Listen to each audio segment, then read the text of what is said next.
Thank you for joining us today at Miniature Wargaming Labs, where it's a very exciting day because I stopped in at my friendly local game store, Etten Games, in Albuquerque, New Mexico, right outside Kirtland Air Force Base, and I found the only copy of the Innersphere command lens that they had on order. So Sean, the owner of that game store, is a huge Battletech fanboy, and I mean huge, and so he bought in hard to the new Kickstarter that came out last year, unlike me, because I knew, hey, Sean will have it, and I'll just get it from him. Now, I wasn't excited about the clan mechs. I mean, they're nice and everything, but I'm not a big clan player. But I am an Innersphere player, so I like House Davion. Of course, now you open up at the House Liao. Alright, so let's get the cards open here, since I do enjoy a game of Alpha Strike.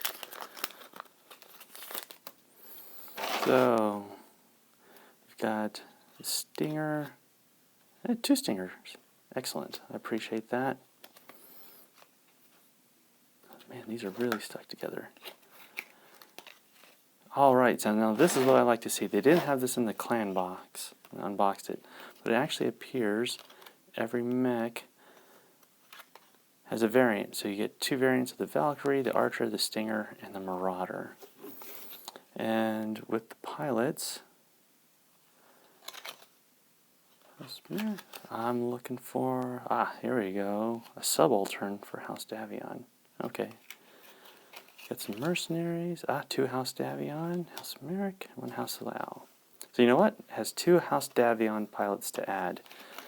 So I am happy about that. And no Trader's House Steiner. I'm okay with that too. But plenty of mercenaries. Now let's look at the real joy of this box. These new Battletech sculpts. And then the ejected plastic. Super tough, a little flexible.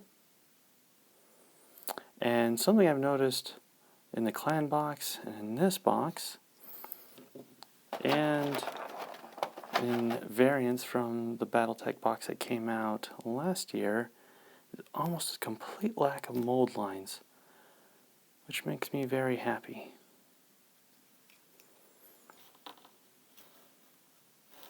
So, these are beautiful, and I will add them to my force. So while we're at it, do the Davion second. So this came from the last Battletech box, so let's see how they mix in. Yeah, you can tell the same sculpting aesthetic is brought in there. And of course, the real reason to buy this is because I already had a Stinger I bought from a collector who's getting out of the game last year and painted this guy up like Starscream from Transformers. So let's, yeah, you can tell they put a lot more detail in the new sculpt.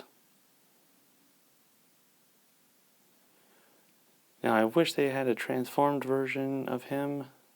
Like I said, the height is actually close enough if I wanted to swap them out. And there's nothing like the classics. Alright, so I'm gonna go play with my toys now for a little while. But this is just outstanding. So I'm gonna go do my thing. I think this is around 20 bucks for these guys. You know what? I didn't even pay attention to price when I bought these. I just wanted them. An outstanding box set. Well worth the value, even though I don't remember how much I paid. If you're an Innersphere player, you gotta get these. Outstanding. Well, go play with your toys now. I know I am. So we'll see you next time at Miniature Wargaming Labs.